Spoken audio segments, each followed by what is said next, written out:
This week on the Shameless podcast. So my approach when I brought in graduate engineers was to give a space for them to perform to their best potential.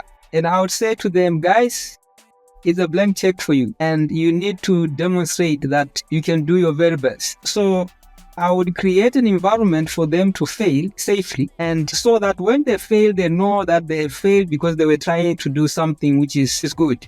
Every individual has got potential that is very unlimited, and therefore I need to create an environment which will help these individual beings using their God-given talent and their skills to develop that which has never been.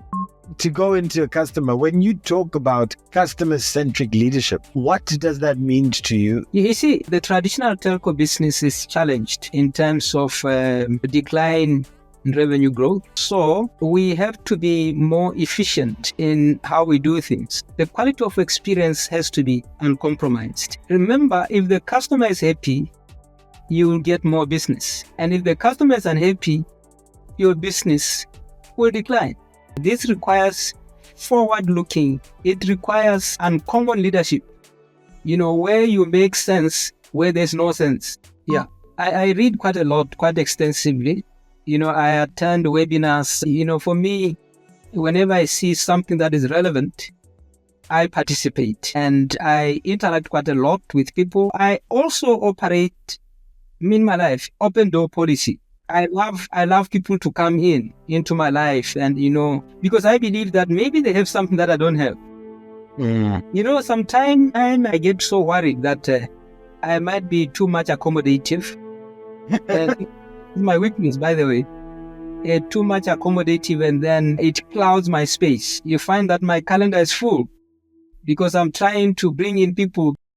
Sometimes we are afraid to do something. You fear shame. I don't want shame. We're trying to break that burden by sharing stories of courage, resilience, and we want to be able to celebrate your story. Shameless.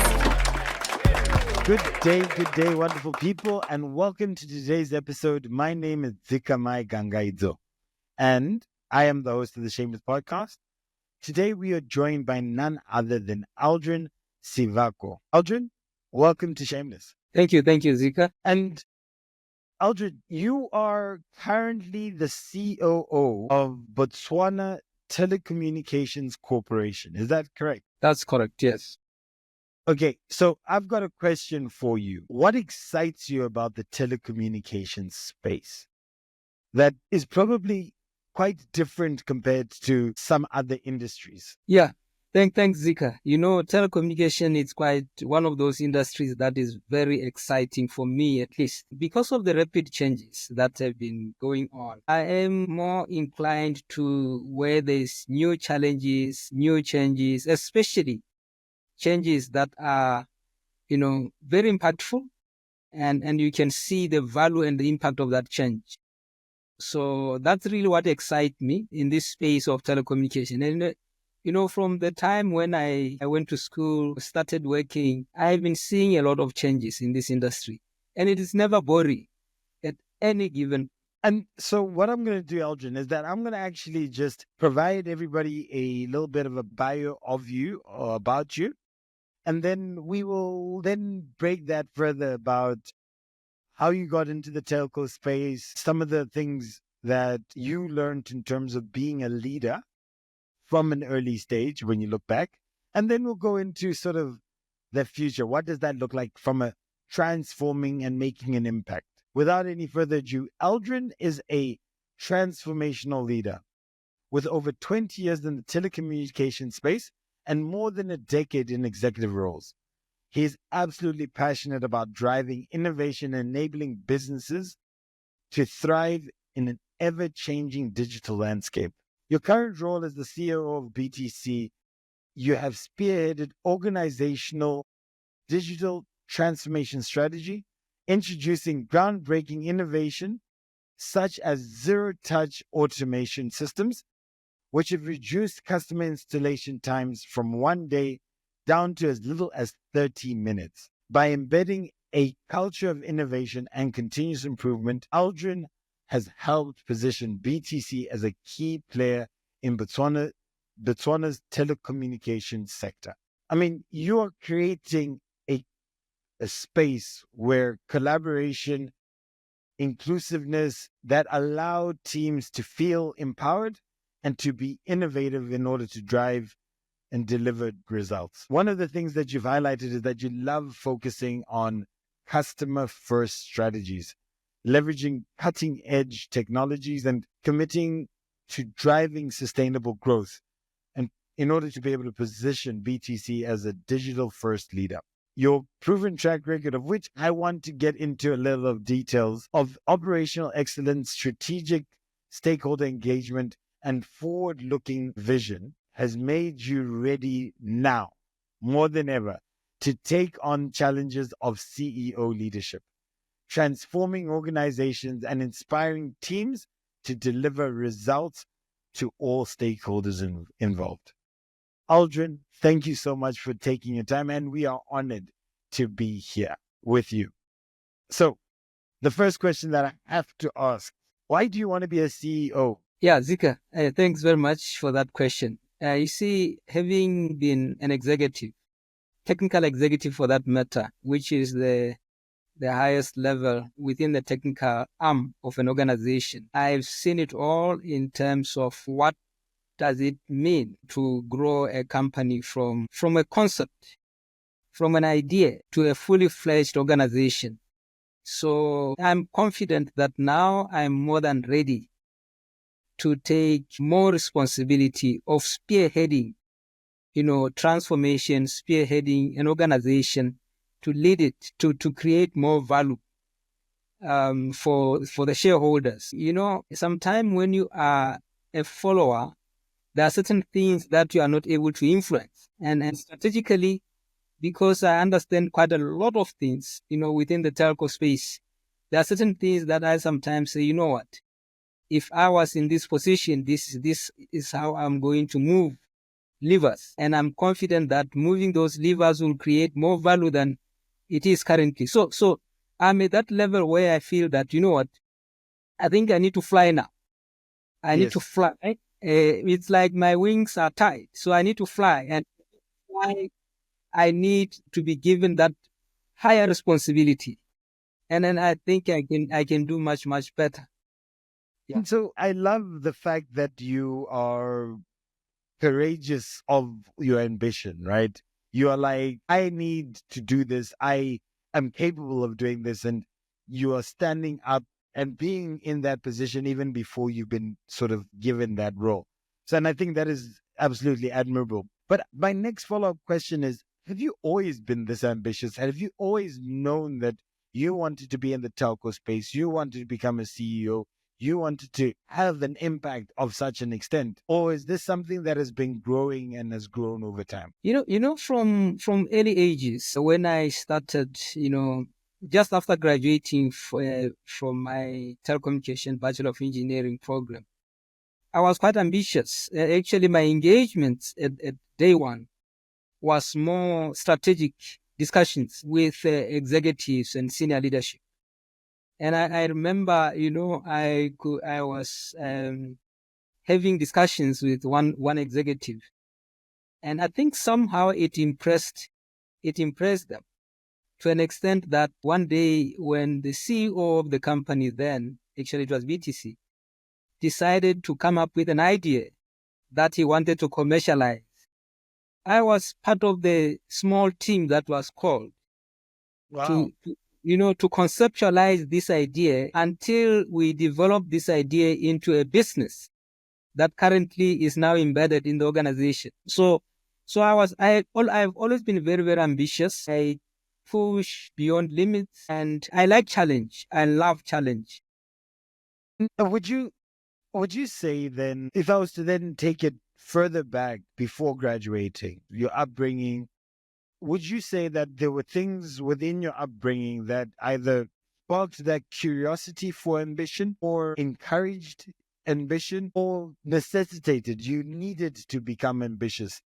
Which one of those, from sort of before you went to school, within your upbringing, did that level of ambition sort of start to creep in? I can't remember. I think this is just something that I discovered. Oh, I yeah. think I discovered it when I was at university, because I think it could be because of this competitive nature in me.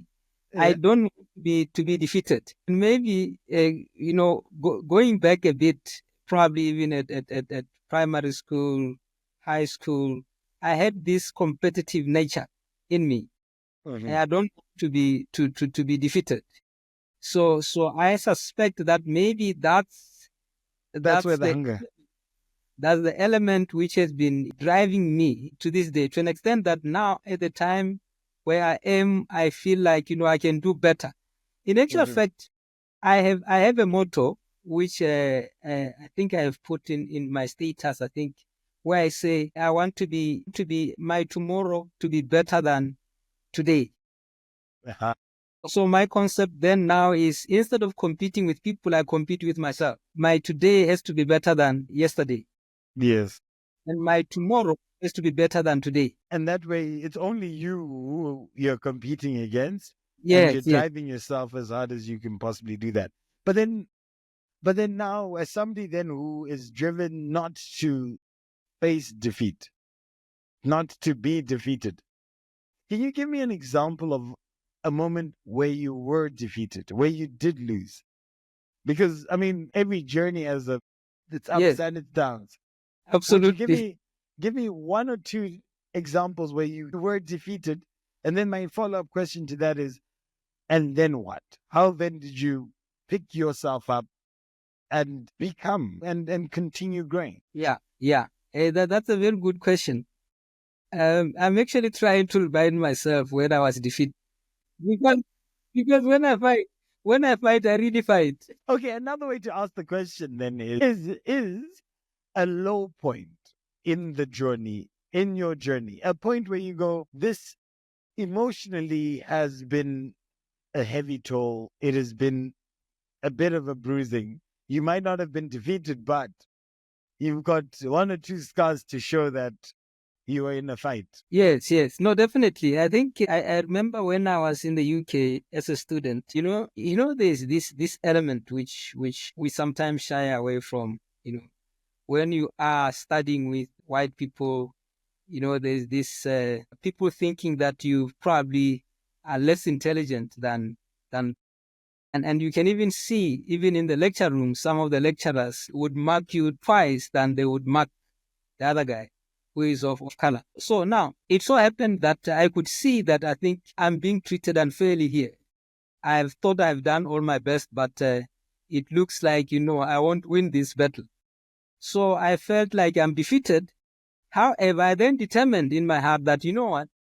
By the way, let me make sure that at the final exam, because there it's a script, it's not known who is the owner, because I don't write my name there apart from just a number.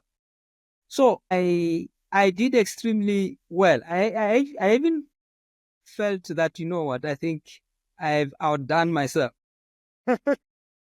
Where in a final exam of Bachelor of Engineering course, and you are hitting 90s, 95, and so on. And again, it came in because the competitive behavior in me triggered, Yes. because I felt that, what, this coursework, I'm always shortchanged, whatever reason. But I'm going to fix these guys in a space where it's anonymous. They won't know who it is, but they will be surprised to see the outcome. So I actually became the best student in the Bachelor of Engineering Telecom course, and I surpassed the white girls, and so on. And that was the time when I felt that, I'm defeated. But unfortunately, I don't give up easily. Yes. Even if I get defeated, I always make sure that I step up, because I don't believe that, failure means that I have to give up.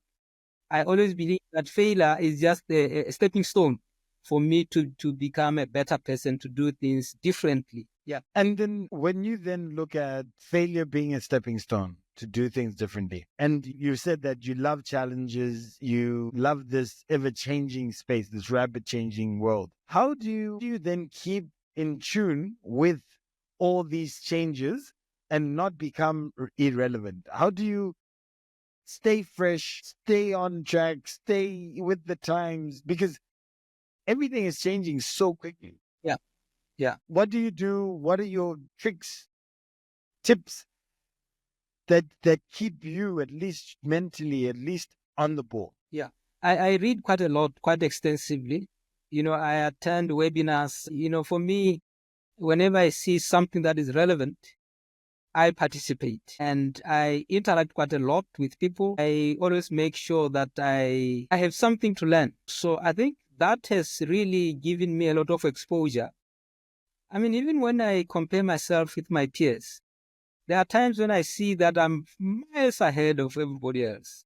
And because of, the kind of information that I've got access to, and the reading beyond the obvious and reading extensively, interacting. So I also operate in my life, open door policy. I love people to come into my life, and, because I believe that maybe they have something that I don't have. Sometimes I get so worried that I might be too much accommodative. And my weakness, by the way, too much accommodative, and then it clouds my space. You find that my calendar is full because I'm trying to bring in people because I need to listen to what they have. Maybe they have something that I don't have. And that's the issue that I try to balance these days. And with that, they have something that you don't have. Have you been surprised more than not? Or do you do it as a means of just trying to absorb as much as possible? Do you find that you can always learn something from somebody? Yeah, I think that's what I've found out. I can always learn something. Sometimes whatever I learn is probably not very relevant at the time. Okay. But then in hindsight, I'll then say, but there's this one thing. It could be that, it's something that I never thought about. Yes, of course, I don't need it now, but it's something that I need to consider in the future. So every situation comes with its own uniqueness, and I get something, especially even though that very something might be something that I don't need now, but it's something that I'll probably, into the future. As I reflect, I realize, you know what? I think I remember having This interacted with discussion. someone. They mentioned this. Where can I find it? Yeah. Yeah. Okay, so what I would like to do at this point is I want to transition into some of the topics or some of the things that we want to talk about on this episode. That's transforming organizations through customer-centric leadership and digital innovation. And I think in order to be able to understand this a little bit, I want to just rattle quickly that you started off at BTC, then you went over to Mascom Telecoms, which is a startup. Why that's important for me is because the environment of a startup can be and is usually quite different, and it's dynamic and it requires a different type of mindset. You then went back to BTC, and then you again went into another startup, which is Botswana Fiber Networks, which was incubated out of BTC. And again, that is a space where you'd need to do a lot. And you, in that space, you were the CTO. You went to Liquid Telecoms for a short stint and then came back to BTC as the CEO. So when I look at sort of these interactions that you've had, how much value do you feel that working within a startup environment gave you? And why is that potentially something that is a superpower, if I can call it that? Yeah. No, thanks very much. When I look at my life, I have been doing startups. Actually, there are two that I have not mentioned to yourself. When I came back to BTC from Mascom, I came in and I was involved in another startup within BTC 2 years later. And then Liquid Telecom was also a startup. Wow, okay. Yes. So now, what for me, a startup environment is quite interesting because it's like a blank check where I go in there, there's nothing on the table, a white sheet of paper. I need to reproduce something out of nothing. And when I then see this thing birthed, seeing the results of this very entity, it gives me comfort that yes, I managed to contribute from nothing to something. And I was actually very worried that maybe I'm not very stable. But I think it's because of this love for challenge, um, which has been quite very close to my heart. So I want new things. I want to. I'm actually like a pathfinder leader. I'm a pathfinder. Yeah. Pathfinder. I always want to my way, so that I can determine where I need to go. And this is a key trait that I believe. If I become a CEO, I'm going to carve my own way. Yeah.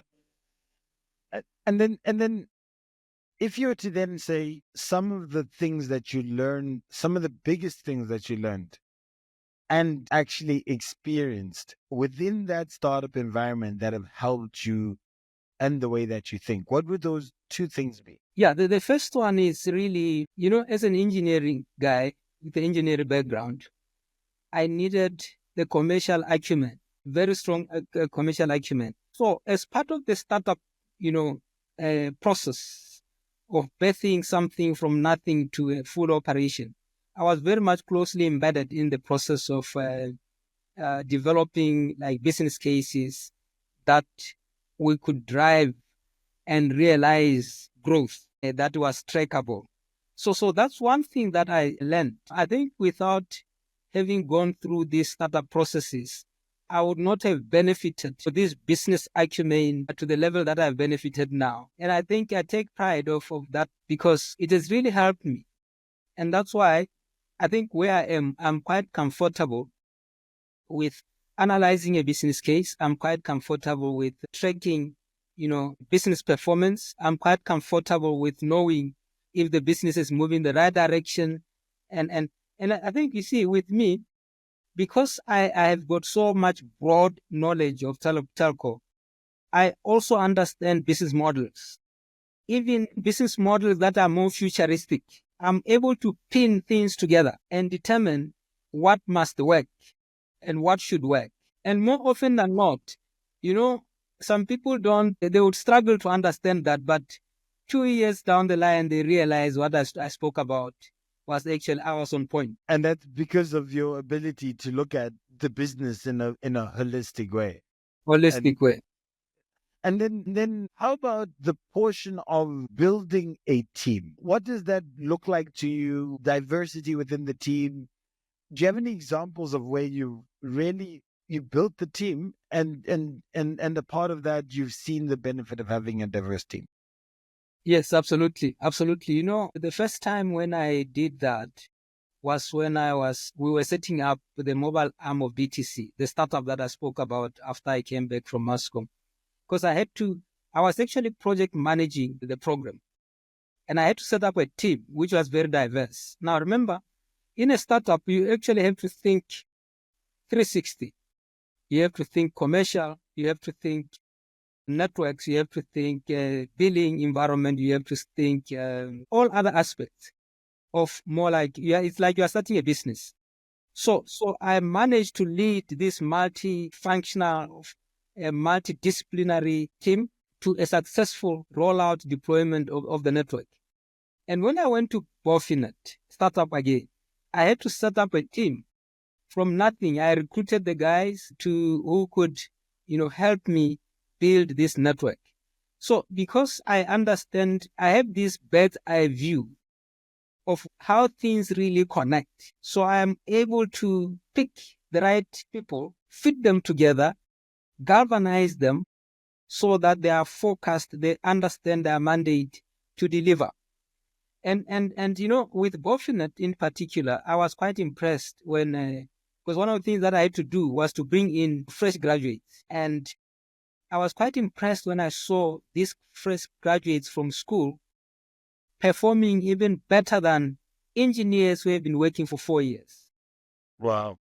Yeah. So when I left Bofinet, I left an organization with a very strong engineering foundation. And unfortunately, when I came here, I decided to take some of the guys with me because I trained them. I know what made of Yeah. and come and strengthen this side as well. But then, so when you say that graduates were performing better than some of maybe the more experienced and seasoned, what would you say was the reason for that, and how do you then continue encouraging that? Because it's one thing to for any leader to get somebody who's good, but then to now continue fostering that thing that you saw, the thing that you built. What were the things? How do you get but keep that person at that level? Yes. So I think probably it's because of the way I have been socialized as well in the field of work. You remember I spoke about blank check, white sheet startup approach. So my approach when I brought in graduate engineers was to give them more like a space for them to perform to their best potential. And I would say to them, guys, it's a blank check for you, and you need to demonstrate that you can do your very best. So I would create an environment for them to fail safely, and so that when they fail, they know that they failed because they were trying to do something which is good. So that's the kind of spirit that I was driving in these young graduates. And that's how I saw them accelerating speedily, and they surpassed their seniors. So, like I'm saying, I think probably it's because of how I was also groomed. I did give myself that space, and I'm also doing that. In actual fact, when I came back to BTC now from Bofinet, what I said to the HR guys was that, guys, I need to build a team of graduates, and I need you to assist me. So we started the graduate development program, and the graduates that we started with, I was actually meeting with them every month, talking to them, mentorship and then coaching, because I wanted to see them thrive. And, I'm very happy that right now they are doing very well, extremely well. Some, of course, have left BTC, but they have left for bigger positions. And it gives me a lot of comfort because I see the output of my effort. And if you were to then say, what does a graduate program look like to you? What would that whole process look like? And what are the objectives within the graduate program when you were looking at it? And I'm really looking at not today's graduate program, but what does the graduate program look like in 10 years from now? This world that we live in, you have a combination of soft skills that you need to be very attuned to: presentations, communication, emotional intelligence. But then you've got a lot of very technical work that you're doing, and you have to balance those two. And then you've got this innovation, this technology that's coming through, whether it is machine learning, it is AI, it is these things now add a level of possibilities that maybe weren't even there before. So how do you then, in your view, what does that graduate program look like that balances out tomorrow's future in terms of technology, diversity, soft skills, presentation, the rest of it? Yeah, I think for me, what I see, or the way I would want to see it is, you see, I believe that people have got potential that is very unlimited. Every individual has got potential that is very unlimited. And therefore, I need to create an environment which will help these individual beings using their God-given talent and their skills to develop that which has never been. So allow them to unleash their potential to the fullest to become what they have never thought they could become. And then see what that would look like. So that then if somebody wants to be pure techie and transitioning into a business leader, let them be. So allowing them to fly effectively. I That's love that. what I would envisage a futuristic graduate development program to be like. And the reason why I love that so much is that the first part is that you believe in people, that the limitation becomes now about a preference on a personal basis over then being something that is prescribed or set. The second thing that I love is that you want people to see beyond what they can believe in and what they have seen. And then at the end, where that lands you is you can choose technical business leader, but that journey and those opportunities become open and available for everybody, which is, I think, a lot of the time some leaders they limit you based on some preconceived view on a lot of things, and that can become unfortunate. So we've talked about people side of things. Now I'm very curious around when we talk about digital innovation, what innovations are currently shaping what your digital transformation or digital strategy might look like? What are these innovations that are sort of upcoming, that are exciting, that you feel, though maybe you are incubating to develop, some that are a bit more mature? What are these innovations within the telco space that are fascinating for you?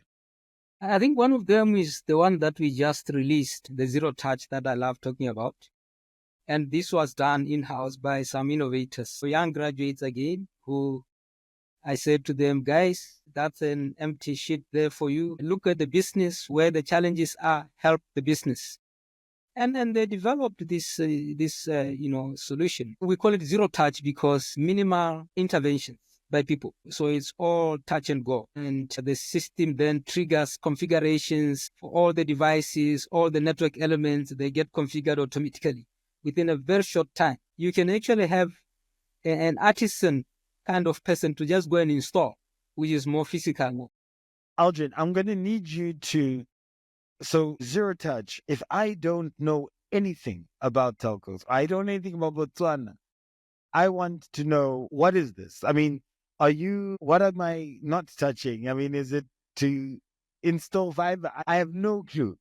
So you're going to need you to give me a bit of what this is, because it does sound absolutely fascinating that you move from 1 day to 30 minutes. You've saved millions of hours. Yeah. So I mean, typically what used to happen is that if a customer, say you are a customer and you wanted to get a service from BTC, you go and apply for the service, and then we have to commission a technician to go and do the installation. So the technician will go and do physical installation. After that, they come back with details of, the kind of device. We call it a CPE, customer premise equipment, a modem. What the details of that modem, it is then brought back to the office, and they will scan it and try to activate it, do all the configurations, bring it up, and then somebody then goes back there to test if it is working. So you can imagine that back and forth was taking, best case, it was taking 2 days, 2 to 3 days, best case. But now, all of a sudden, the installation is done. This guy just scans the modem. He sends a picture to the technician, wherever the technician is. And then the technician can then do the remote configurations automatically. Within 30 minutes, he is done. Everything is configured. Internet is working. Wow. So effectively, the moment the guy completes installation, he can literally get the customer to sign off. But what is the actual technology that you've used in that space? I mean, if you don't mind me getting into that a little bit, I'm curious now. No, these guys, they just developed, based on open source codes, developed a solution which was then applied into. We have developed more like an app. So this app, behind it is that code, which you just push into the network, and then it configures automatically. Okay. And I'm sure then that not only helps you as a business, but it helps the customer. Absolutely. So then, to go into a customer, when you talk about customer-centric leadership, what does that mean to you? And what strategies in particular are you adopting towards being customer-centric? Yeah. You see, if you look at the telco business, the traditional telco business is challenged in terms of decline in revenue growth, and customers want things at the lowest price, and the competition is quite cutthroat. So we have to be more efficient in how we do things to reduce costs, and also to make sure that the quality of experience for the customer from the time we interact with them, as well as after installation, once they start using the service. The quality of experience has to be uncompromised. And therefore, if we have to provide best quality of experience and we have to provide service at the lowest cost, whatever that we need to do, the customer should be at the center. All our strategies, the technologies that we deploy, the customer has to be at the center. So now, remember, if the customer is happy, you will get more business. And if the customer is unhappy, your business will decline. So that's just very basic. And it therefore makes sense that our strategy has to be customer-centric. It has to be customer-driven. Anything and everything that we do, that we touch, has to be in the best interest of the customer. And if it is in the best interest of the customer, you know you have got good business. Then a question, because any business has shareholders, people who've believed in you, either to be in that position or to serve their interests or their investments, right? With an ever declining in terms of a competitive space, what are some of those challenges that you foresee and are currently seeing with that balance to getting shareholder return? Yes, definitely. I think the first of all is just to make sure that the foundation is right. When we say foundation, I'm referring to making the customer to stay and consume your products. And secondly, we should also then think about how do we then grow the business from where it is to where it should be, because now the shareholder wants value, returns on their investment. And this is where now we need to be thinking about what are the new revenue streams that we need to bring on board. And obviously, as we do that, these new revenue streams should find a customer that can consume this product. So effectively, we have to make sure that we grow the business, we identify these new revenue streams that would generate additional revenue to the shareholder. And of course, grow the business. That's really what is quite interesting about this telco space. And it therefore requires for you to understand the kind of different business models that you need to consider. And this requires forward-looking, approach, a leader that can see beyond the obvious. I actually call it requires uncommon leadership, where you make sense where there's no sense. Uncommon leadership. Yes. And that I love that, because you come across as determined to inspire, determined to succeed. And I guess sometimes in order to tick those boxes, you can't just follow the normal route. You can't follow the path that everyone else has followed. And that I love that uncommon leadership. What I'm gonna do is I've got the quote for the day for this episode. Before I say the quote, is there something else that you wanted to say? Because you look like you're about to say something. Or I can go ahead and say the quote. Okay. So the quote is, a determined soul can never be defeated in life. A determined soul can never be defeated in life. Now, and the reason why for me, I have brought that forward is through your journey, through your story. You born, raised Northwest, lived in Botswana, went to the University of Coventry in the United Kingdom, and came back. And through those journeys, you've carried what I can only admire as the courage to challenge yourself, the courage to seek new challenge, the courage to look for rapid changes that could provide meaningful and lasting impact. I know that you say that followers can't influence, or you are in a position right now where you are looking to break free. At the end of it all, your work has shaped a large portion of what the telecommunications space looks like in Botswana today. But your determination is that your tomorrow will be better than your today. And in that lies where your determination, I see, in that simple motto of yours, a large portion of your determination. Yes, you talked about, though before graduation, you always had this ambition.